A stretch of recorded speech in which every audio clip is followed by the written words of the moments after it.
Hello नमस्कार दोस्तों। Mehra class में आप सभी का स्वागत है। मैं हूं जतिन बिसेन और मैं हूं आपका केमिस्ट्री एजुकेटर।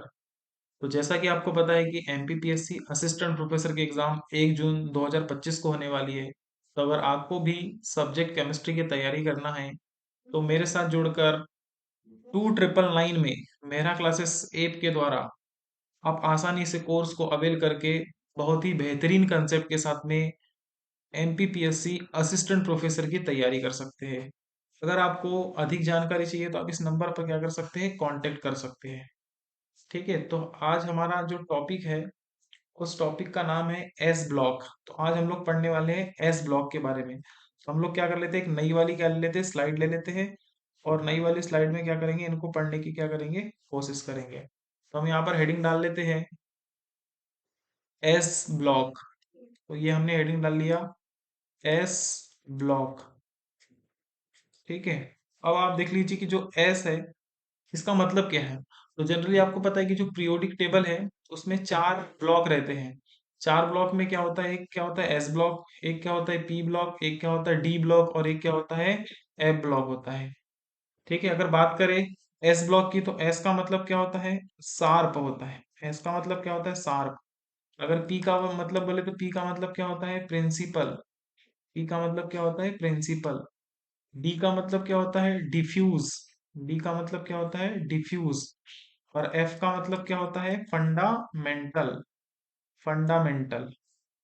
ये जनरली मैक्सिमम लोगों को पता नहीं होता कि एस का मतलब क्या होता है। तो एस का मतलब क्या होता है, शार्प होता है। पी का मतलब क्या होता है, प्रिंसिपल। डी का मतलब डिफ्यूज और एफ का मतलब क्या होता है, फंडामेंटल। ठीक है, तो हम लोग आज पढ़ने वाले हैं एस ब्लॉक के बारे में। तो एस ब्लॉक को हम लोग क्या बोल सकते हैं, शार्प सीरीज के क्या बोल सकते हैं, एलिमेंट बोल सकते हैं। ठीक है, तो हम बात करते हैं अब एस ब्लॉक की। तो आपको पता है कि एस ब्लॉक में कौन कौन होते हैं, हाइड्रोजन, फिर क्या होता है लिथियम, फिर क्या होता है सोडियम, पोटेशियम, रूबिडियम, फिर यहाँ लिख देता हूँ सीजियम और ये क्या होता है फ्रांसिसियम। हम हाइड्रोजन को नहीं पढ़ेंगे क्योंकि हाइड्रोजन के लिए एक अलग से चैप्टर है।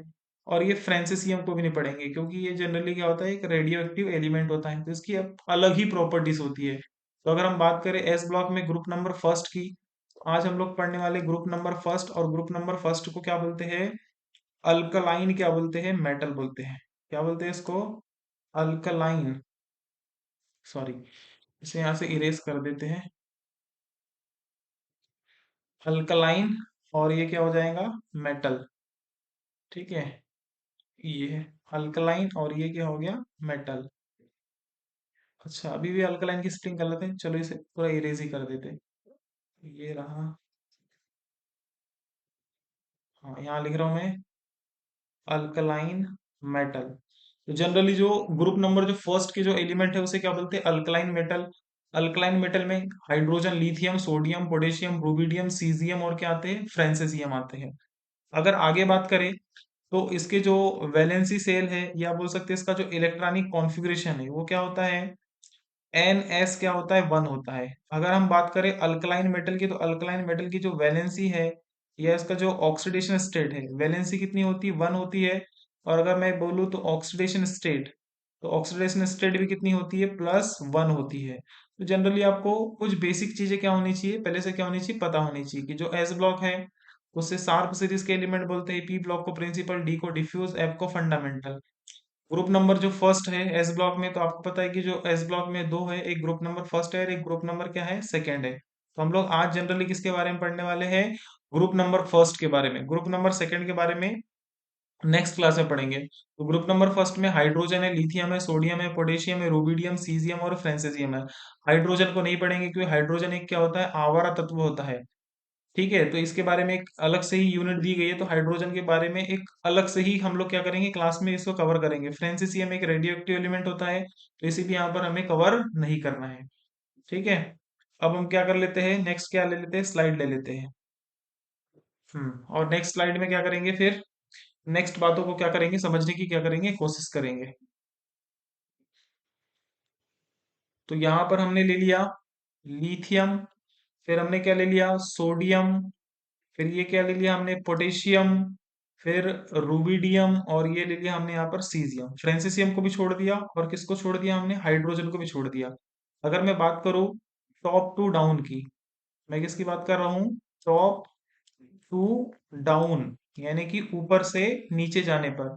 तो ऊपर से नीचे जाने पर कौन कौन सी प्रॉपर्टीज इंक्रीज करती है, तो देखो कौन कौन सी प्रॉपर्टीज इंक्रीज करती है, तो आप इसे देखना कौन कौन सी प्रॉपर्टीज इंक्रीज करती है। First of all size increase करता है। तो साइज क्यों इंक्रीज करता है, क्योंकि आपको पता है कि साइज नंबर ऑफ सेल बढ़ने से क्या हो जाता है, इंक्रीज कर जाता है। अगर नेक्स्ट पॉइंट की बात करें तो नेक्स्ट है मेटालिक कैरेक्टर। तो मेटालिक कैरेक्टर भी आपने पढ़ा है कि लेफ्ट टू राइट जाने पर क्या होता है, मेटालिक कैरेक्टर क्या होता है, कम होता है। और ऊपर से नीचे या फिर क्या बोले टॉप टू क्या बोले डाउन बोले, तो टॉप टू डाउन क्या होता है, मेटालिक कैरेक्टर क्या हो जाता है, इंक्रीज हो जाता है। थर्ड पॉइंट की अगर बात करें, जो थर्ड पॉइंट है आयोनिक कैरेक्टर, आयोनिक कैरेक्टर या आयोनिक नेचर, ये भी क्या होता है, इंक्रीज होता है। और अगर फोर्थ पॉइंट की बात करें तो जो सॉफ्टनेस है ना, जो सॉफ्टनेस है वो भी क्या हो जाती है, इंक्रीज हो जाती है। तो देखिए lithium sodium potassium rubidium caesium, तो टॉप टू डाउन आने पर कौन कौन सी चीज इंक्रीज हो रही है, एक तो हो रहा है साइज, दूसरा हो रहा है मेटालिक कैरेक्टर, तीसरा हो रहा है आयोनिक कैरेक्टर और चौथा हो रहा है आपका सॉफ्टनेस। ठीक है, तो ये पॉइंट्स आपको याद रखने हैं। अगर मैं बात करूं कौन कौन से पॉइंट डिक्रीज करते, तो मैंने क्या लिखा, टॉप टू क्या लिख दिया यहाँ पर, फिर से मैंने डाउन लिख दिया। क्या लिख दिया मैंने यहाँ पर, टॉप टू डाउन। तो फर्स्ट है आयोनाइजेशन एनर्जी, आयोनाइजेशन एनर्जी। अब आयोनाइजेशन एनर्जी डिक्रीज करती है ना, टॉप टू डाउन हो जाए, सॉरी यहाँ पर डिक्रीज लिख देते हैं, क्या लिख देते हैं यहाँ पर, डिक्रीज। तो आयोनाइजेशन एनर्जी क्या होती है, लेफ्ट टू राइट जाने पर इंक्रीज करती है और टॉप टू डाउन जाने पर क्या करती है, डिक्रीज करती है। तो ionization energy top to down जाने पर डिक्रीज करती है। इलेक्ट्रोनिगेटिविटी, तो ये मैंने लिख दिया इलेक्ट्रोनिगेटिविटी। तो इलेक्ट्रोनिगेटिविटी भी क्या होती है, डिक्रीज करती है। तो ये इलेक्ट्रोनिगेटिविटी डिक्रीज करती है क्योंकि आपको पता है कि इलेक्ट्रोनिगेटिविटी लेफ्ट टू राइट जाने पर बढ़ती है, टॉप टू डाउन जाने पर क्या हो जाती है, घट जाती है। फिर बात करेंगे हम लोग, तो ये क्या हो जाएगा, मेल्टिंग पॉइंट। तो मेल्टिंग पॉइंट भी क्या हो जाएगा, डिक्रीज कर जाएगा, क्योंकि आपको पता है कि ऊपर से नीचे जाने पर क्या हो गई है, सॉफ्टनेस बढ़ गई है। तो सॉफ्टनेस बढ़ गई है तो मेल्टिंग पॉइंट और बॉइलिंग पॉइंट क्या हो जाएंगे, दोनों ही क्या हो जाएंगे, कम हो जाएंगे। तो ये मैंने क्या लिख दिया, मेल्टिंग पॉइंट भी कम हो जाएगा और बॉइलिंग पॉइंट भी क्या हो जाएगा, कम हो जाएगा। ठीक है, अब नेक्स्ट स्लाइड की बात कर लेते हैं। तो नेक्स्ट स्लाइड में हम लोग फिर से बात करते हैं यहाँ पर। तो देखो कुछ बात कर लेते हैं एक्सेप्शन की। तो यहाँ पर मैंने लिखा एक्सेप्शन। तो एक्सेप्शन में होता है डेंसिटी, क्या होता है, डेंसिटी। अब ये डेंसिटी में क्या हो रहा है, तो अगर मैं बात करूँ जनरली देखो, अगर मैं बोलता हूँ कि डेंसिटी तो टॉप टू डाउन डाउन जाने पर डेंसिटी क्या होने जाना चाहिए था, इंक्रीज होना चाहिए था। लेकिन यहाँ पर ऐसा नहीं होता। देखो थोड़ा सा यहाँ पर बोल सकते हैं एक्सेप्शन है। जनरली क्या होना चाहिए ट्रेंड, लिथियम की सबसे कम होना चाहिए डेंसिटी, फिर उसके बाद में क्या होना चाहिए, सोडियम, फिर क्या होना चाहिए, पोटेशियम, फिर क्या होना चाहिए आपका रुबिडियम, और ये क्या होना चाहिए, सीजियम। ये लिख दिया मैंने सीजियम। ये ट्रेंड होना चाहिए डेंसिटी का। अगर मैं बात करूं डेंसिटी, तो डेंसिटी इज इक्वल टू क्या होता है, मास डिवाइडेड बाय क्या होता है, वॉल्यूम होता है ना, अपने द्रव्यमान बटे क्या होता है, आयतन होता है। तो मास डिवाइडेड बाय क्या होता है, वॉल्यूम। तो आप देख सकते हैं कि इधर मास बढ़ेगा तो और वॉल्यूम क्या हो जाएगा, कम हो जाएगा। लेकिन यहाँ पर क्या होता है, थोड़ा सा चेंज होता है कि जो सोडियम है इसकी डेंसिटी किससे ज्यादा हो जाती है, पोटेशियम से क्या हो जाती है, ज्यादा हो जाती है। तो इसका जो ट्रेंड है वो कैसा बनेगा, लिथियम, फिर उसके बाद में क्या आ जाएगा, पोटेशियम, फिर क्या आ जाएगा, सोडियम, फिर रुबिडियम, और ये क्या हो जाएगा, सीजियम। तो ये क्या हो जाएगा, एक्चुअल डेंसिटी का क्या हो जाएगा, ट्रेंड्स हो जाएगा। तो ये हो गया डेंसिटी का क्या हो गया, ट्रेंड हो गया। ठीक है, तो इस तरीके से आप चीजों को याद रख सकते हैं। अब आगे बात करें तो जनरली हम बात करने वाले हैं केमिकल प्रॉपर्टीज की, है ना, किसकी केमिकल प्रॉपर्टीज की बात करेंगे, तो ये हमने लिख लिया यहाँ पर केमिकल प्रॉपर्टीज, केमिकल प्रॉपर्टीज। अब देख लीजिए, तो फर्स्ट ऑफ ऑल हम लोग पढ़ने वाले हैं reaction, reaction, reaction with O2, reaction with O2, यानी कि हमें क्या करना है, ऑक्सीजन के साथ क्या कराना है, रिएक्शन कराना है। ठीक है, ऑक्सीजन के साथ क्या कराना है, रिएक्शन कराना है। तो हम लोग क्या करेंगे, फर्स्ट में क्या लेंगे, यहाँ पर एक रिएक्शन ले लेते ए नंबर की। एम, एम का मतलब मेटल है और मेटल की रिएक्शन किससे कराना है, O2 से कराना है। तो फाइनली क्या बन जाएगा, ये M2O बन जाएगा। ठीक है, अब ये जो M2 है, M2O को हम लोग क्या बोलेंगे, मेटल के क्या बोलेंगे, ऑक्साइड बोलेंगे। लेकिन यहाँ पर कुछ मात्रा में क्या बनते हैं, पराक्साइड ही बनते हैं। तो यहाँ पर मैं लिख देता हूँ सम ऑक्साइड, सम पराक्साइड आल्सो, ये हो जाएगा Li2O2। अब M2O की बात करेंगे तो M2O क्या है, ऑक्साइड है। M2O क्या है, ऑक्साइड है। और Li2O2 की बात करेंगे तो Li2O2 क्या है, पेरोक्साइड है। जनरली आपको पता है कि जब ऑक्सीजन की जो ऑक्सीडेशन स्टेट होती है वो -2 होती है तो उसे क्या बोलते हैं, ऑक्साइड।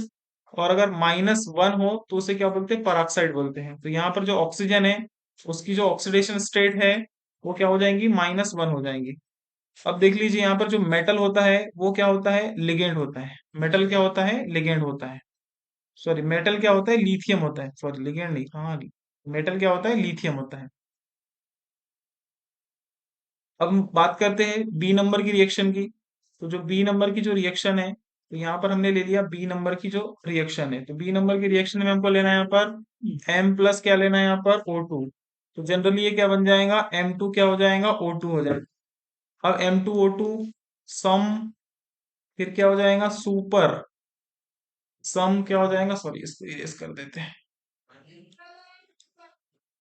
ठीक है, बी नंबर की रिएक्शन है कि हमको एम की रिएक्शन है, एम फॉर मेटल है, तो मेटल कौन कौन से होंगे भी लिख देता हूँ यहाँ पर। ठीक है, तो यहाँ पर मैंने लिख दिया एम बराबर क्या हो गया आपका, सोडियम। तो देखो, अगर मेटल क्या रहे आपका, सोडियम, और वो किसी रिएक्शन करे ऑक्सीजन से, तो क्या बनाने वाला है वो, M2O2। ठीक है, तो M2O2 क्या हो जाएगा, ये क्या हो जाएगा, पर ऑक्साइड हो जाएगा। क्या हो जाएगा ये, पर ऑक्साइड। फिर यहाँ पर बात करें तो सम सुपर ऑक्साइड आल्सो, तो ये क्या हो गया, कुछ सुपर ऑक्साइड ही बनाता है। Super oxide also, super oxide क्या होते हैं, जैसे कि यहाँ पर एग्जांपल ले लिया Na O2। तो अगर यहाँ पर ऑक्सीजन की जो ऑक्सीडेशन स्टेट है वो कितनी हो जाए, -1/2 हो जाए, तो उसे हम लोग क्या बोलते हैं, सुपर ऑक्साइड बोलते हैं। तो इसको बढ़िया अलग कर लीजिए, तो Na+ और ये क्या हो जाएगा, O2 क्या हो जाएगा, माइनस। अगर मैं इसकी ऑक्सीडेशन स्टेट निकालूंगा तो जनरली कितनी आ जाएगी, -1/2। देखो निकाल के देख लीजिए। तो ये हो जाएगा आपका, इसको ले लीजिए x इंटू क्या हो जाएगा 2, और ये क्या हो जाएगा -1। तो ये हो जाएगा आपका 2x इज इक्वल टू -1, तब x इज इक्वल टू कितना हो जाएगा, -1/2। इसे हम लोग क्या बोलेंगे, सुपर ऑक्साइड बोलेंगे। ठीक है, अब हम आगे बात करते हैं सी नंबर की रिएक्शन की। तो सी नंबर की रिएक्शन में ले लेंगे हम लोग M+ क्या ले लेंगे, O2। और M+O2 तो मेटल बराबर यहाँ पर है पोटेशियम, रुबिडियम और क्या हो जाएगा, सीजियम। अब ये बना लेते हैं MO2। अब MO2 को हम लोग क्या बोलेंगे, सुपर ऑक्साइड बोलेंगे। इसको क्या बोलेंगे, सुपर ऑक्साइड बोलेंगे। अब यहाँ पर आप देखोगे तो ऑक्सीजन की जो ऑक्सीडेशन स्टेट है वो फिर से क्या हो जाएंगी, यहाँ पर माइनस क्या हो जाएंगी, 1/, क्या हो जाएंगी, 2 हो जाएंगी। ठीक है, तो इस तरीके से आप चीजों को याद रख सकते हैं, है ना, कि जब सोडियम रहेगा तो क्या बनने वाला है, पोटेशियम, रुबिडियम, सीजियम रहेंगे तो क्या बनेंगे, तो सोडियम रहेगा तो क्या बनेगा, पेरोक्साइड बनेगा। कुछ मात्रा में सुपर ऑक्साइड ही बनते हैं, लेकिन आप मेनली याद रखो कि मेनली क्या बनते हैं, पेरोक्साइड। जैसे कि अगर मेटल क्या रहेगा, पोटेशियम, रुबिडियम, सीजियम, तो क्या बनेंगे यहाँ पर, सुपर ऑक्साइड बनेंगे। ठीक है, इसका अगर रीजन की बात करेंगे तो इसका रीजन है कि large cation is stable large anion. तो आप देख सकते हैं कि जो ये केटायन है ये सारे के सारे क्या है, लार्ज है, और एनायन भी क्या है, लार्ज है, तो ये क्या हो जाते हैं, स्टेबल हो जाते हैं। ठीक है, अब इनके स्टेबिलिटी के ऑर्डर की बात करते हैं। तो ये हो जाएगा आपका स्टेबिलिटी ऑर्डर, स्टेबिलिटी ऑर्डर। तो जनरली क्या होता है, M2O, फिर ये क्या होता है आपका M2O2, और ये क्या हो जाता है आपका MO2। M2O को हम लोग क्या बोलेंगे, आप बताइए, M2O को क्या बोलेंगे।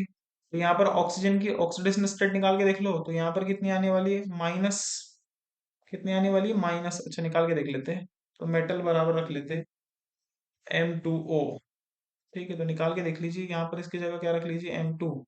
मेटल अलग कर लेते हैं यहाँ से। तो अच्छा, ये सॉरी, देखो ये क्या है, पराक्साइड है, ये क्या है, ऑक्साइड है, और ये क्या है आपका, सुपर ऑक्साइड है।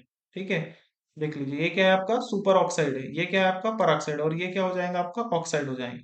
तो देखो ये इनके क्या होता है, स्टेबिलिटी का क्या होता है, ऑर्डर होता है। तो ऑक्साइड ज्यादा स्टेबल होता है, उसके बाद में क्या होता है, सो पराक्साइड होता है, और सबसे कम स्टेबल क्या होता है आपका, सुपर ऑक्साइड होता है। ठीक है, अगर मैं बात करूं इनकी ऑक्सीडाइजिंग, है ना, किसकी बात करूं, ऑक्सीडाइजिंग पावर की, तो ऑक्सीडाइजिंग पावर में जो ट्रेंड है ये क्या हो जाता है, उल्टा हो जाता है। तो ये हो जाएगा आपका M2O, फिर क्या हो जाएगा M2O2, और ये क्या हो जाएगा MO2। तो ये ट्रेंड क्या हो जाता है, बदल जाता है। अभी ऑक्सीडाइजिंग एजेंट क्या होते हैं, ऑक्सीडाइजिंग एजेंट क्या होते हैं, जो खुद का क्या कर ले, रिडक्शन कर ले, है ना, खुद का क्या कर ले, रिडक्शन कर ले। उसे हम लोग क्या बोलेंगे, ऑक्सीडाइजिंग क्या बोलेंगे, एजेंट बोलेंगे। ठीक है, अब हम आगे बढ़ते हैं।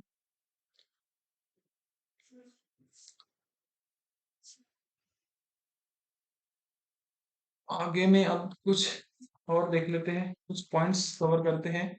तो यहाँ पर लिखा है आपका hydrolysis of peroxide and super oxide, तो अभी हमने पढ़ा है। तो यहाँ पर हम लिखते हैं हाइड्रोलिसिस, हाइड्रोलिसिस ऑफ पर ऑक्साइड, हाइड्रोलिसिस ऑफ पर oxide and super oxide, super oxide. तो अब हमको क्या करना है, जो पराक्साइड है और जो सुपर ऑक्साइड है इनके क्या करना है, हाइड्रोलिसिस करना है। तो यहाँ पर हमने क्या लिखा, M2 क्या लिखा, O2 लिखा। ठीक है, M2O2 की रिएक्शन किससे करा दिया हमने, H2O से करा दिया। फिर हमने यहाँ पर क्या लिखा, MO2 लिखा, और इसकी रिएक्शन किससे करा दिया, H2O से करा दिया। तो ये ऊपर वाला क्या है, पराक्साइड है, ये ऊपर वाला क्या है, पराक्साइड है, और ये क्या है, सुपर ऑक्साइड है। ठीक है, तो यहाँ पर आप देख लीजिए इसकी ऑक्सीडेशन स्टेट कितनी है, -1 है, इसकी कितनी है, -1/2 है। ठीक है, इजीली निकाल सकते हैं। अब आप देख लीजिए कि अगर इसका जो मीडियम है ना, तो अगर H2O रहे तो ठीक है, अगर इसके अलावा भी रहता है आपका डाइल्यूट क्या रहता है, H+ रहता है, या आप बोल सकते हैं इसे क्या बोलते हैं हम लोग, डाइल्यूट अम्लीय माध्यम, एसिडिक मीडियम बोलते हैं। तो अगर इसकी रिएक्शन कराते हैं तो ये बनाता है H2O2, या फिर पहले बोलते हैं मेटल के क्या बनाता है, हाइड्रोक्साइड बनाता है, और यहाँ पर क्या निकाल देता है, H2O2। तो मेटल का हाइड्रोक्साइड बनाएगा और क्या निकाल देगा, H2 क्या निकाल देगा, O2, यानी क्या निकाल देगा, हाइड्रोजन क्या निकाल देगा, पराक्साइड। और ये क्या करता है, मेटल का हाइड्रोक्साइड तो बनाता ही है, और यहाँ से क्या निकाल देता है, H2O2, और क्या निकाल देता है, ऑक्सीजन क्या निकाल देता है, गैस निकाल देता है। ठीक है, बाकी अब रिएक्शन को क्या कर सकते हैं, बैलेंस कर सकते हैं, तो ये इजीली क्या हो जाएंगे, रिएक्शन हो जाएंगे।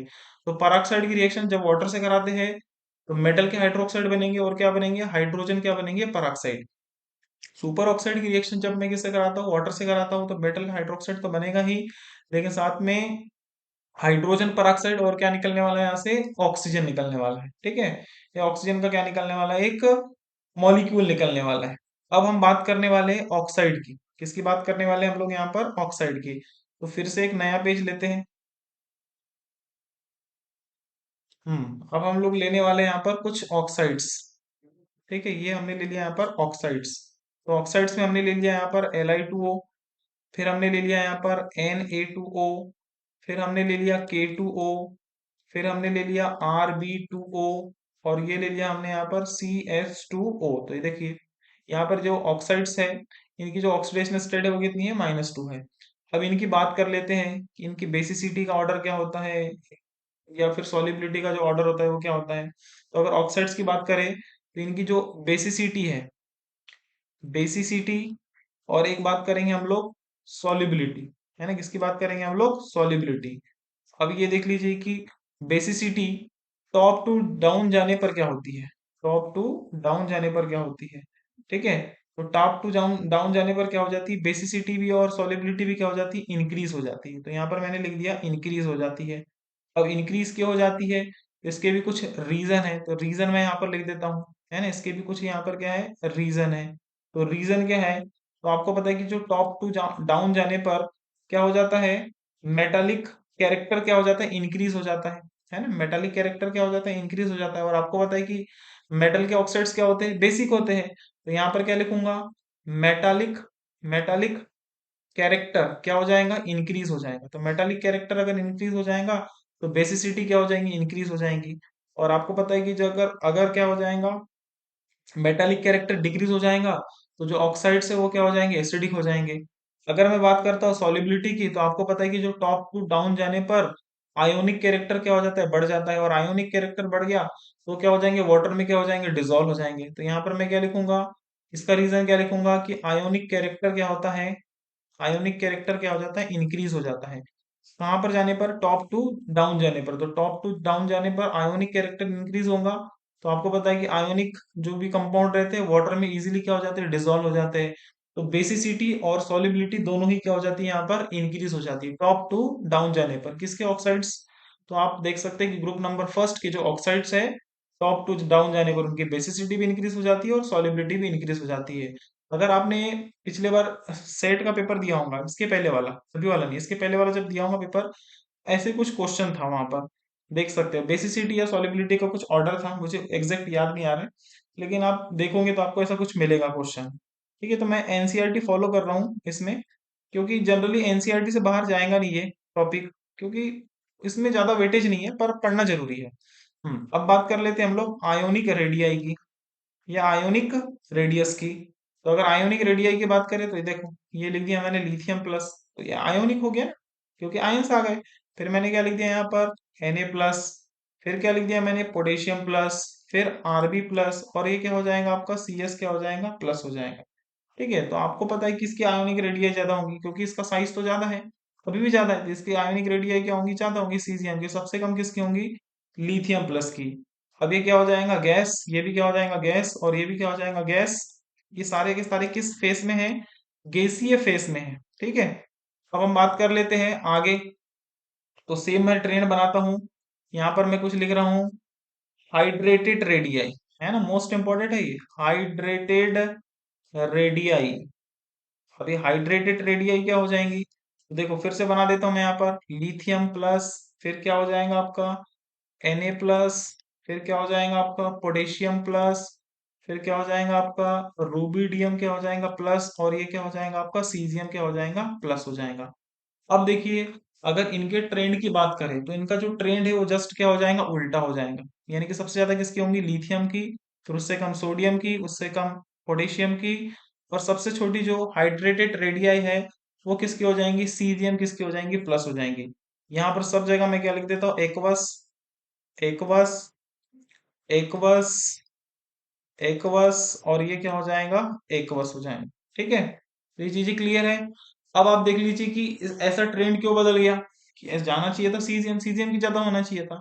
तो आपको पता है कि जो लिथियम है, तो लिथियम की हाइड्रेशन एनर्जी क्या होती है, बहुत ज्यादा होती है। तो लिथियम क्या करता है, ये जैसे लिथियम प्लस है ना, तो अपने चारों ओर क्या कर लेता है, H2O, H2O, H2O के मॉलिक्यूल क्या कर लेता है, पकड़ लेता है। या बोल सकते हैं इसकी हाइड्रेशन एनर्जी ज्यादा होने की वजह से चारों ओर क्या हो जाते हैं, H2 आ जाते हैं। और H2 आ जाते हैं तो उसका साइज क्या हो जाता है, काफी क्या हो जाता है, बड़ा हो जाता है। बड़ा हो जाता है तो ये ऐसा फैल जाता है बहुत ज्यादा, इसकी जो आयोनिक रेडियाई है वो क्या हो जाती है, कम हो जाती है। ठीक है, सॉरी, आयोनिक रेडियाई क्या हो जाएंगी, कम हो जाएंगी। लेकिन अगर हाइड्रेटेड रेडियाई की बात करेंगे तो हाइड्रेटेड रेडियाई इसकी क्या होंगी, सबसे क्या होंगी, ज्यादा होंगी। ठीक है, क्लियर है चीजें। इसका साइज क्या हो जाएगा, हाइड्रेशन एनर्जी की वजह से क्या हो जाएगा, काफी बड़ा हो जाएगा। तो हाइड्रेटेड रेडियाई क्या होंगी, बहुत ज्यादा होंगी। तो ये सब आपको पता रहना चाहिए। अब हम नेक्स्ट पॉइंट की बात करते हैं। सेकंड पॉइंट है reaction, reaction with water, reaction with water. Water को हम लोग क्या बोल सकते हैं यहाँ पर, H2O। ठीक है, अब इसकी रिएक्शन को समझना है। तो मेटल, तो मेटल कौन से होंगे, ग्रुप नंबर फर्स्ट के, उसकी रिएक्शन किससे कराना है आपको, H2O से कराना है। तो ये क्या हो जाएगा, M, और ये क्या हो जाएगा आपका OH, प्लस क्या हो जाएगा H2, और यहाँ से बहुत सारी एनर्जी क्या करने वाला है, ये रिलीज करने वाला है। और अगर इसके बात करें डेल्टा H, तो डेल्टा H का मान क्या आ जाएगा, निगेटिव। बोले हमको थोड़ा समझा दो इसको, तो चलो समझा ही देते हैं। मेटल, जनरली सोडियम, सोडियम को पानी में डालो तो मेटल के क्या बन जाएंगे, हाइड्रोक्साइड बन जाएंगे, हाइड्रोजन गैस रिलीज होती है, और बहुत सारी एनर्जी। सोडियम को पानी में डालो तो बहुत सारी आग वाग निकलती, ब्लास्ट हो जाता है। तो ये जो डेल्टा एच है उसका मान कैसा हो जाता है, नेगेटिव। यानी कि यानी जो रिएक्शन है कैसी हो जाती है, एक्सो क्या हो जाती है, थर्मिक हो जाती है। रिएक्शन कैसी हो जाती है, एक्सो थर्मिक। ठीक है, तो ये बेसिक आइडिया तो आपको है इसके बारे में, कि मेटल की रिएक्शन अगर वाटर से कराएंगे, किसी भी मेटल, जैसे लिथियम ले लो, सोडियम ले लो, पोटेशियम ले लो, रूबिडियम ले लो, या सीजियम ले लो, तो जनरली ये वाटर के सब क्या करते हैं, बहुत हाईली एक्सोथर्मिक रिएक्शन क्या करते हैं, शो करते हैं। अब हम करते हैं नेक्स्ट कुछ बातें, तो देख लीजिए। अब हम क्या लेंगे, मेटल के क्या लेंगे, हाइड्रोक्साइड। तो लिथियम क्या हो जाएगा, हाइड्रोक्साइड। फिर क्या हो जाएगा आपका, सोडियम क्या हो जाएगा, हाइड्रोक्साइड। फिर क्या हो जाएगा, पोटेशियम हाइड्रोक्साइड। फिर उसके बाद में क्या हो जाएगा, रूबिडियम हाइड्रोक्साइड। और क्या हो जाएगा, सीजियम, और ये क्या हो जाएगा आपका, हाइड्रोक्साइड। ठीक है, अगर हम बात करें इसके टॉप टू डाउन की, तो ये लिखा मैंने यहाँ पर टॉप, और ये क्या लिखा मैंने यहाँ पर, डाउन लिखा। ठीक है, तो टॉप टू डाउन जाने पर ये जो प्रॉपर्टीज है मैं लिखने वाला हूँ वो क्या होने वाली, इंक्रीज होने वाली। तो कौन कौन सी इंक्रीज होने वाली है, तो फर्स्ट क्या हो जाएगा, बेसिसिटी इंक्रीज होने वाली है। और क्या इंक्रीज होने वाली है, सॉल्युबिलिटी इंक्रीज होने वाली है। क्या इंक्रीज होने वाली है, सॉल्युबिलिटी। अब ये कैसे हो गया, इसको भी समझ लेते हैं। आप देख लीजिए, फिर से वही रीजन काम करेगा, कि ऊपर से नीचे जाने पर, है ना, मेटालिक कैरेक्टर क्या हो जाता है, इंक्रीज हो जाता है। तो मेटालिक कैरेक्टर इंक्रीज हो जाएगा तो इनकी बेसिसिटी क्या हो जाएंगी, इंक्रीज हो जाएंगी। सॉल्युबिलिटी की बात करेंगे तो आयोनिक कैरेक्टर इंक्रीज हो जाएगा, तो आयोनिक कैरेक्टर इंक्रीज हो जाएगा तो फिर से ये क्या हो जाएंगे, वाटर में क्या हो जाएंगे, इजीली क्या हो जाएंगे, डिजोल्व हो जाएंगे। ठीक है, तो ये था इसका कुछ पॉइंट्स। अब पॉइंट नंबर 3 की बात करेंगे तो जो पॉइंट नंबर 3 है वो है reaction with N2। Reaction with N2 यानी कि हम क्या करेंगे, मेटल की रिएक्शन किससे कराएंगे, नाइट्रोजन से कराएंगे। अब देख लीजिए यहाँ पर मैं ले रहा हूँ लिथियम, और लिथियम की रिएक्शन में किससे करा रहा हूँ, N2 से करा रहा हूँ। अगर मैं इससे कराऊंगा तो ये बनने वाला है Li3, और ये क्या हो जाएगा आपका N हो जाएगा। ठीक है, अब इसको बैलेंस करना है तो इसे कितना ले लीजिए आप, 6 ले लीजिए, तो ये क्या हो जाएगा, ट्वाइस क्या हो जाएगा, Li3 क्या हो जाएगा, N हो जाएगा। इसे हम लोग क्या बोलते हैं, लिथियम। लिथियम क्या बोलते हैं, लिथियम क्या बोलते हैं, नाइट्राइड बोलते हैं। तो यहाँ मैं लिख देता हूँ इसका नाम लिथियम, और ये क्या हो जाएगा, नाइट्राइड, है ना, नाइट्राइड, इस तरीके से। और अगर मैं इसकी किससे रिएक्शन करा दूं, वाटर से रिएक्शन करा दूं, किससे रिएक्शन करा दूं, वाटर से, तो वाटर से रिएक्शन कराऊंगा तो ये बना लेता है Li, क्या बना लेता है, OH बना लेता है, लिथियम हाइड्रोक्साइड बना लेता है। और यहाँ से कौन सी गैस रिलीज हो जाती है, अमोनिया गैस क्या हो जाती है, रिलीज हो जाती है। ठीक है, तो इस तरीके से इसकी क्या हो जाएंगी, रिएक्शन हो जाएंगी। अब हम आगे बढ़ते हैं, आगे है fourth number, reaction, reaction with H2। तो अगर मेटल की रिएक्शन, अगर मेटल की रिएक्शन में किससे करा दूं, H2 से करा दूं, तो ये क्या बन जाएंगे, मेटल के क्या बन जाएंगे, हाइड्राइड बन जाएंगे। अब मेटल के हाइड्राइड की बात कर लेते हैं तो LiH, फिर क्या हो जाएगा, Na क्या हो जाएगा, H, फिर क्या हो जाएगा, KH, और फिर क्या हो जाएगा आपका RBH, और ये क्या हो जाएगा आपका CSH हो जाएगा। फिर से वही बढ़िया बात कर लेते हैं, टॉप टू डाउन, तो ये रहा आपका टॉप, और ये क्या रहा आपका डाउन। ठीक है, टॉप टू डाउन की बात करेंगे तो इसकी जो स्टेबिलिटी है वो क्या कर जाती है, डिक्रीज कर जाती है। तो यहाँ पर मैंने लिख दिया डिक्रीज, है ना, क्या लिख दिया यहाँ पर, डिक्रीज। तो स्टेबिलिटी क्या होने वाली, डिक्रीज होने वाली है, ऐसा लिख दिया डिक्रीज। तो देखो यहाँ पर मैंने क्या लिखा, स्टेबिलिटी, स्टेबिलिटी क्या करने वाली है, डिक्रीज करने वाली। क्यों डिक्रीज करने वाली है, टॉप टू डाउन जाने पर, तो इसका देख सकते हैं, due to, due to size, size difference, है ना। तो देख लीजिए सीजियम का साइज काफी बड़ा है, हाइड्रोजन का साइज बहुत छोटा है, तो यहाँ पर साइज का डिफरेंस आ जाएगा, तो साइज का डिफरेंस आ जाएगा तो फिर क्या हो जाएगा, अनस्टेबल हो जाएंगे, अनस्टेबल हो जाएंगे तो स्टेबिलिटी क्या हो जाएगी, कम हो जाएंगी। ठीक है, तो ये पॉइंट आप देख सकते हैं, इजीली देख सकते हैं, है ना, कुछ भी नहीं इस पॉइंट में। तो अब आगे बढ़ते हैं, अब पांचवें पॉइंट की बात कर लेते हैं। तो पांचवा जो पॉइंट है तो यहाँ पर हमने लिख दिया फिफ्थ नंबर, फिफ्थ नंबर है reaction with aqueous ammonia, reaction with aqueous ammonia. अब इसकी रिएक्शन देख लेते हैं, तो मेटल की रिएक्शन किससे कराना है आपको, X+Y किससे कराना है, अमोनिया से कराना है। ठीक है, तो यहाँ पर क्या बनेगा, मेटल, फिर यहाँ पर हो जाएगा आपका NH3, और ये क्या हो जाएगा X, और इस पर चार्ज क्या आ जाएगा, प्लस। ठीक है, प्लस यहाँ पर हो जाएगा आपका इलेक्ट्रॉन, और ये हो जाएगा आपका NH3 क्या हो जाएगा, Y हो जाएगा, इस तरीके से। अब इसे बोलते हैं हम लोग सॉल्वेटेड, क्या बोलते हैं, इलेक्ट्रॉन बोलते हैं, क्या बोलते हैं इसे, सॉल्वेटेड क्या बोलते हैं, इलेक्ट्रॉन बोलते हैं। ठीक है, तो इस तरह से क्या होती है, अमोनिया की क्या होती है, रिएक्शन होती है। एक्स वाई क्या होंगे, कुछ ना कुछ नंबर होंगे। ठीक है, तो देखेंगे फिर, एक रिएक्शन देख लेना और बैलेंस कर लेना, तो आपको समझ में आ जाएगा। अब बात करते हैं इसके सॉल्यूशन फॉर्म की। ठीक है, तो इसका जो सॉल्यूशन फॉर्म रहता है वो कैसा होता है, पैरामैग्नेटिक होता है, कंडक्टिंग होता है, और कैसा होता है, ब्लू कलर का होता है।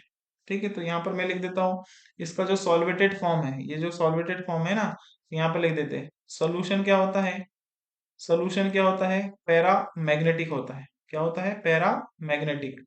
ठीक है, सेकंड पॉइंट की बात करेंगे तो ये कैसा होता है, पैरामैग्नेटिक होगा तो अनपेड इलेक्ट्रॉन होंगे, अनपेड इलेक्ट्रॉन होंगे तो कैसा हो जाएगा, कंडक्टिंग हो जाएगा। ठीक है, और इसका जो कलर होता है कैसा होता है, ब्लू कलर होता है। कैसा कलर होता है इसका, ब्लू कलर होता है। ठीक है, और यहाँ पर अगर लिखे कि वेन कंसंट्रेशन इज इंक्रीज, तो अगर मैं क्या करूं, नेक्स्ट पॉइंट में क्या कर दूं, मैं कंसंट्रेशन को क्या कर दूं, इंक्रीज कर दूं। तो कंसंट्रेशन को इंक्रीज कर दूंगा तो जो पैरामैग्नेटिक है, पैरामैग्नेटिक सॉल्वेटेड फॉर्म है या सोल्यूशन फॉर्म है, वो कैसा हो जाएगा, डाया मैग्नेटिक हो जाएगा। कैसा हो जाएगा, डाया मैग्नेटिक, डाया मैग्नेटिक। और जो ब्लू कलर है, जो ब्लू कलर है वो कैसे कलर में चेंज हो जाएगा, ब्रॉन्ज कलर में क्या हो जाएगा, चेंज हो जाएगा। ठीक है, तो इस तरीके से आप कुछ इनके पॉइंट्स को क्या कर सकते हैं, याद रख सकते हैं। ठीक है, अब next point.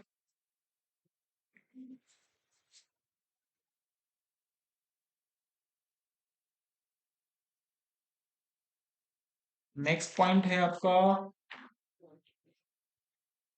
Reaction with dry ammonia. ठीक है, तो छठवां पॉइंट ले लेते हैं। तो ये हमारा छठवां पॉइंट है, reaction with reaction with dry ammonia. ये लिखा ड्राई अमोनिया। तो ड्राई अमोनिया के साथ रिएक्शन कराएंगे तो क्या हो जाएगा, तो ये रहा आपका NH3, और NH3 कैसा है, ये ड्राई है। NH3 कैसा है, ड्राई है।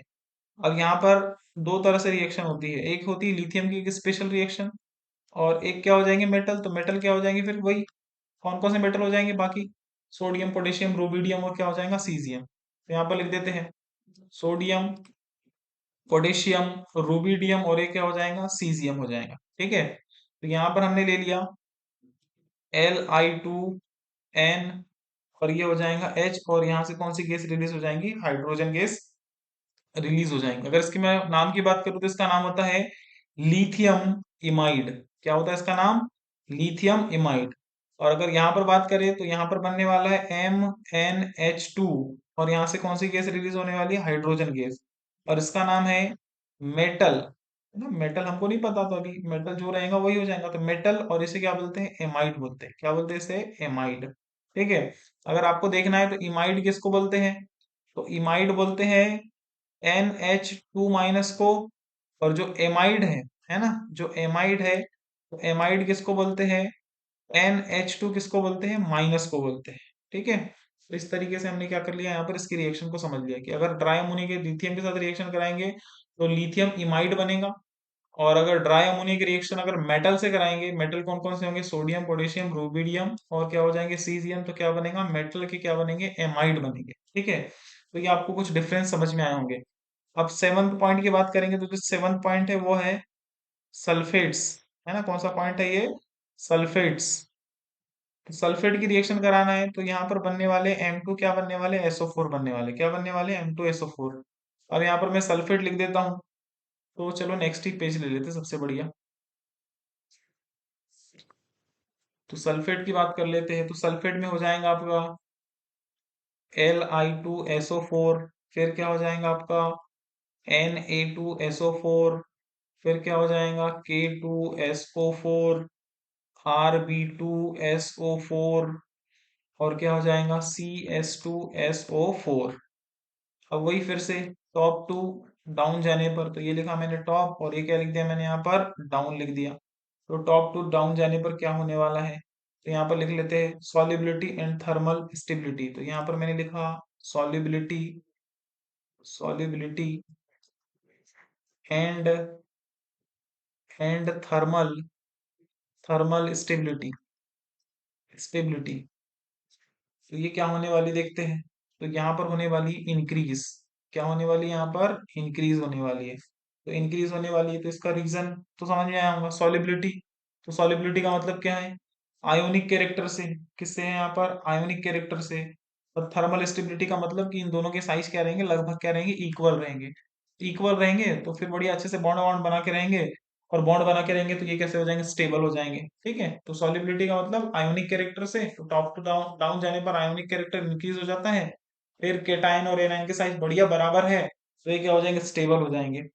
फिर कुछ पॉइंट लिख देते हैं यहाँ पर कि जो Li2SO4 है, Li2SO4 है, वो क्या होता है, इनसॉल्युबल होता है। वो क्या होता है, इनसॉल्युबल होता है। फिर अगर बात करें नेक्स्ट पॉइंट की, तो नेक्स्ट पॉइंट है Li2SO4 को अगर गर्म कर देते हैं तो ये क्या बन जाता है, LiO, और यहाँ से कौन सी गैस निकल जाती है, SO3 गैस निकल जाती है।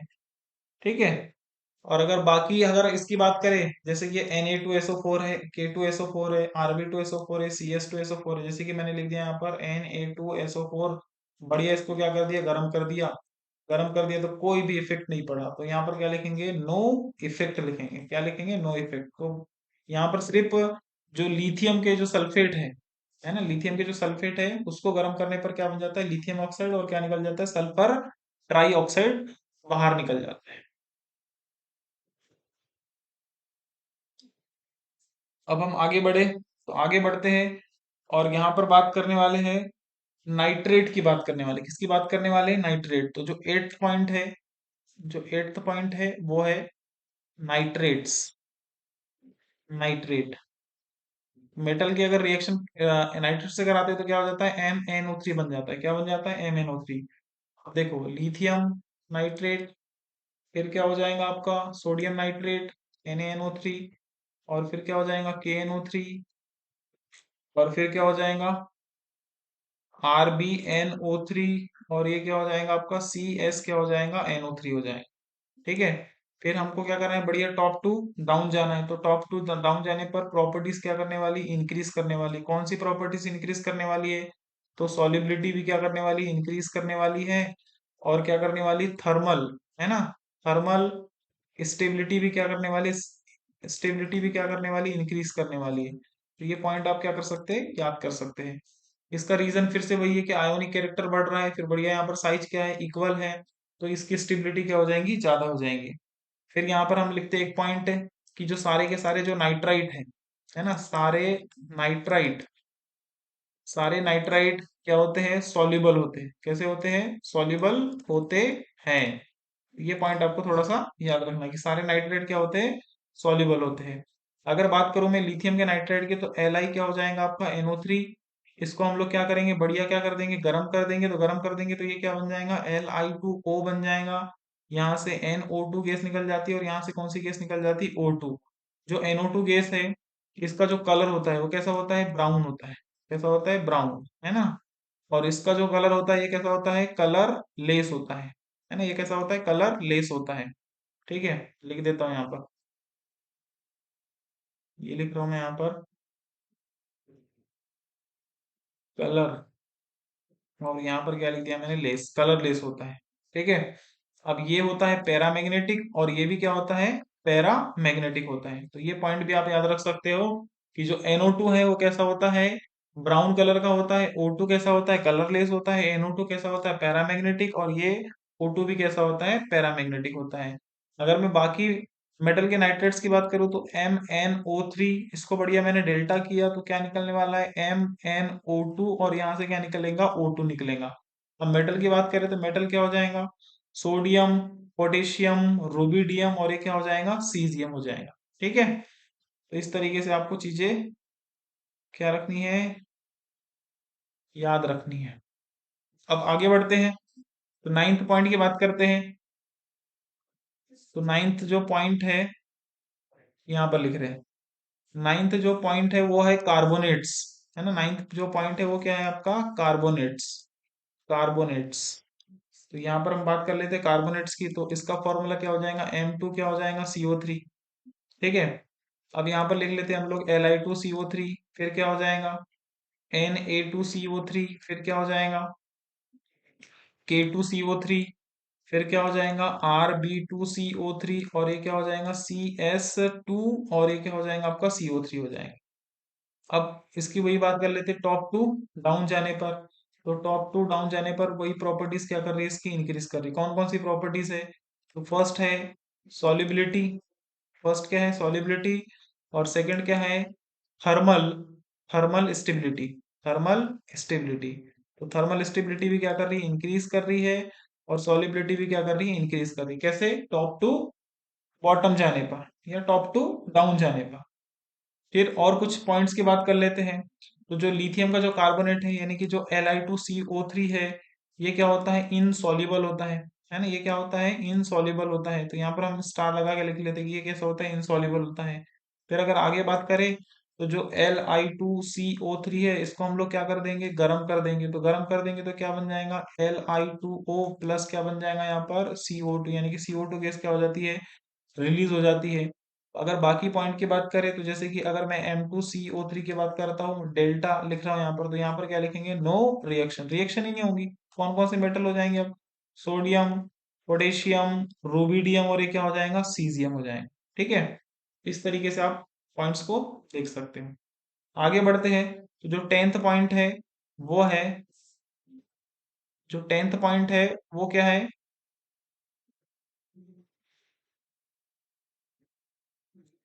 इसको थोड़ा सा मैं ऊपर लेके जा रहा हूँ।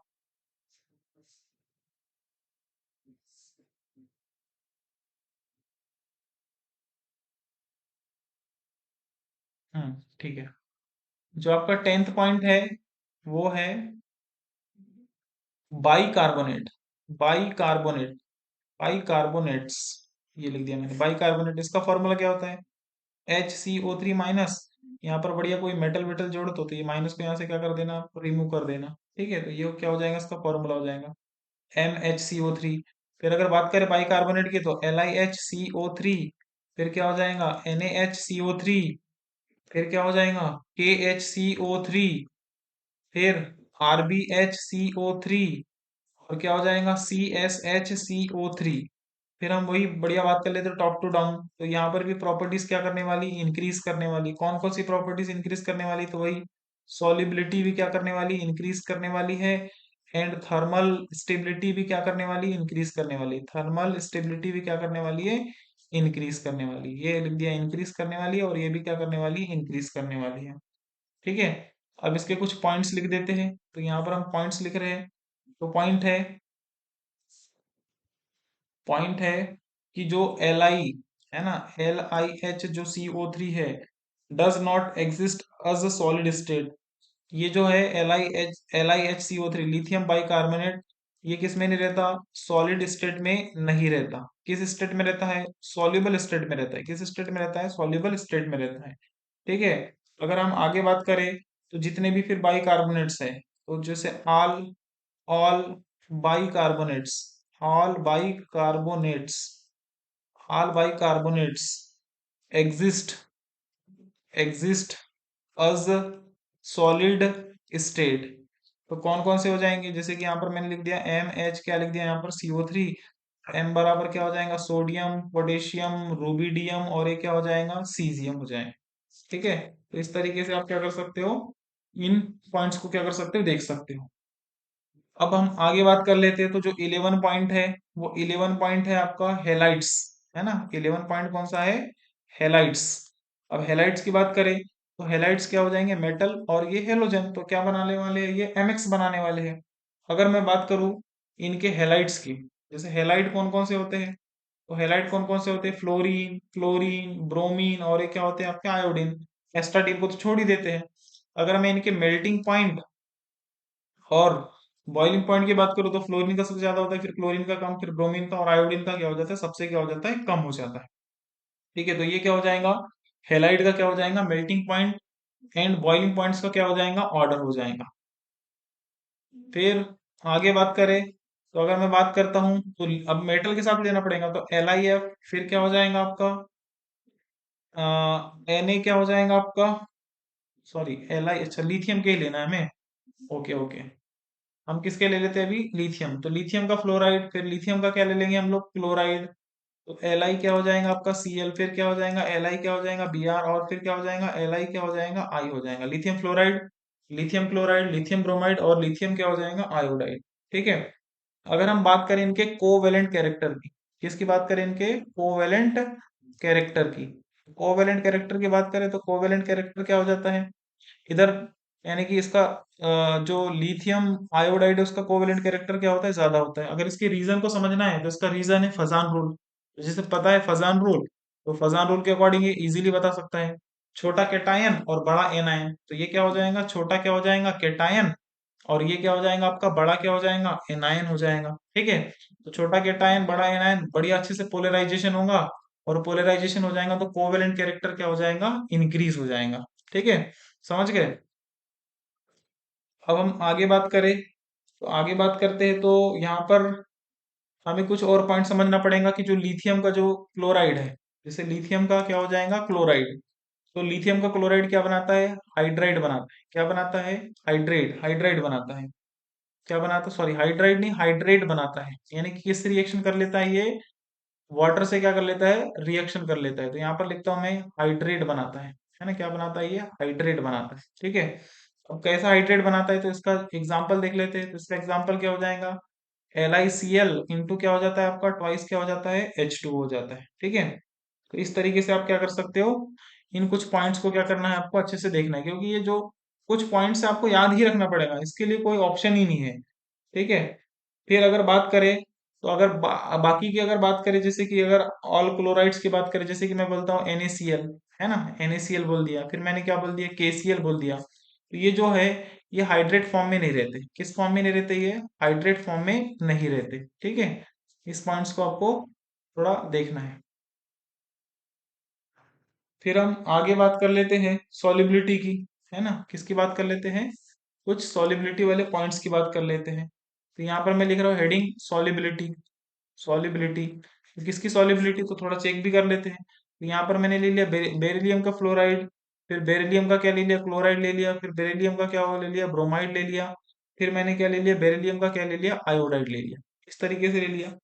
अब यहाँ पर आप देखो, तो अगर हम इसके कोवेलेंट कैरेक्टर की बात करें, कोवेलेंट कैरेक्टर, कोवेलेंट कैरेक्टर, तो covalent character left to right जाने पर, लेफ्ट टू राइट जाने पर क्या करता है, ये इंक्रीज करता है। क्या करता है? ये इंक्रीज करता है। और जो अगर इनकी सॉलिबिलिटी की बात करें, तो सॉलिबिलिटी क्या हो जाती है, डिक्रीज कर जाती है। सॉलिबिलिटी क्या कर जाती है, डिक्रीज कर जाती है। तो सॉलिबिलिटी हो गई आपकी लेफ्ट टू राइट जाने पर, लेफ्ट टू राइट जाने पर सॉलिबिलिटी क्या कर गई है, इसकी डिक्रीज कर गई है। ठीक है, तो अब आप इन पॉइंट को थोड़ा समझो। तो देखो, अगर मैं बेरिलियम के फ्लोराइड, बेरिलियम के क्लोराइड, बेरिलियम के ब्रोमाइड और बेरिलियम के आयोडाइड की बात करता हूँ, तो इनका कोवेलेंट कैरेक्टर क्या होता है, लेफ्ट टू राइट जाने पर इंक्रीज करता है। क्योंकि आप देख लो, छोटा कैटायन और बड़ा क्या हो जाएगा, एनायन, तो बढ़िया फजान रोल से पोलराइजेशन होगा, और यहाँ पर साइज क्या हो जाएगा, फिर इक्वल हो जाएगा। अब आप देखो, कोवेलेंट कैरेक्टर बढ़ रहा है तो सॉलिबिलिटी क्या हो जाएंगे, डिक्रीज कर जाएंगे। सिंपल सी बात है, क्योंकि आपको पता है कोवेलेंट बॉन्ड जनरली, या कोवेलेंट मॉलिक्यूल वाटर में डिसॉल्व नहीं होते। आयोनिक मॉलिक्यूल क्या होते हैं, वाटर में क्या हो जाते हैं, इजीली क्या हो जाते हैं, डिसॉल्व हो जाते हैं। ठीक है, फिर और कुछ एग्जांपल ले लेते हैं, जैसे AgF, फिर हो गया आपका AgCl, फिर क्या हो गया Ag, क्या हो गया आपका Br, और ये क्या हो गया आपका Ag, क्या हो गया, I हो गया। ठीक है, तो अगर इनकी बात करें तो भाई covalent covalent character, covalent character left to right जाने पर क्या होता है, इंक्रीज करता है। तो सॉलिबिलिटी क्या कर जाएंगी, फिर डिक्रीज कर जाएंगे। तो यहाँ पर लिख देते हैं सॉलिबिलिटी, सॉलिबिलिटी क्या हो जाएंगी, डिक्रीज कर जाएंगे। तो सॉलिबिलिटी क्या हो जाएंगे, डिक्रीज कर जाएंगे। कहाँ डिक्रीज करेंगी, लेफ्ट टू राइट जाने पर। ठीक है, तो ये थे हमारे कुछ इंपॉर्टेंट रिएक्शन। तो हमने एस ब्लॉक के कुछ इंपॉर्टेंट रिएक्शन देखा है। अब कल इसके अगर 10-15 मिनट क्लास लेंगे तो ये जो चैप्टर है एस ब्लॉक वाला, ये क्या हो जाएगा, खत्म हो जाएगा। आज के लिए बस इतना ही, है ना। मिलते हैं नेक्स्ट वीडियो में, तक के लिए धन्यवाद।